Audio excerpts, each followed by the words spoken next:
Daily brush பண்ணும்போது உங்க ஈர்ல இருந்து ரத்தம் வருதா? அப்ப இந்த வீடியோ உங்களுக்கு தான். Hi, this is doctor Suvitha, dental surgeon from Ratna global hospital, Trichy. So இது எதனால வருதுன்னா, டெய்லியும் சாப்பிட்டதுக்கு அப்புறம் உங்க ஈரில் பிளாக்னு சொல்லிட்டு ஒரு லேயர் ஃபார்ம் ஆகும். ஸோ அந்த லேயரை நீங்க சரியா ரிமூவ் பண்ணல, சரியா ப்ரஷிங் பண்ணி எடுக்கல அப்படின்னா அந்த லேயர் ஹார்ட் ஆகி அந்த இடத்துல உங்களுக்கு பாக்டீரியா க்ரோ பண்ண நிற்கும். ஸோ அந்த பாக்டீரியா தான் உங்களுக்கு அந்த கம்ஸை இரிட்டேட் பண்ணி இந்த ஸ்டேஜ்ல ப்ளீடிங் வர வைக்குது. ஸோ இதை எப்படி ப்ரிவென்ட் பண்ணலாம்னு நான் சொல்றேன், கேட்டுக்கோங்க. ஸோ டெய்லி 2 times ப்ரஷ் பண்ணுங்க வித் ப்ராப்பர் ப்ரஷிங் டெக்னிக். அது மட்டும் இல்லாமல் 6 months ஒன்ஸ் உங்க டென்டிஸ்ட் கிட்ட போய் ஒரு ப்ரொஃபஷனல் ஸ்கேனிங்கிறத பண்ணிக்கோங்க.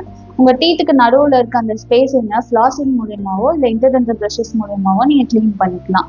நிறைய பேர் ப்ரஷ் பண்ணாதான் எனக்கு ப்ளீடிங் வருதுன்னு சொல்லிட்டு கையில ப்ரஷ் பண்ணுவாங்க. ஸோ அதை மட்டும் பண்ணிடாதீங்க. ஸோ நீங்க கையில ப்ரஷ் பண்ணா இன்னும் உங்களுக்கு அழுக்கு சேருமே தவிர ப்ளீடிங் ஆகுமே தவிர ப்ராப்ளம் சரியாகாது. இதே மாதிரி நிறைய டென்டல் டவுட்ஸ் இருந்துச்சுன்னா கீழே கமெண்ட் பண்ணுங்க, நான் உங்களுக்கு ரிப்ளை பண்றேன். உங்களுக்கு நேர்ல வந்து டென்டல் பார்க்கணும் அப்படின்னாலும் கீழே இருக்க நம்பருக்கு கால் பண்ணி உங்க அப்பாயின்மெண்ட் ஃபிக்ஸ் பண்ணிக்கோங்க.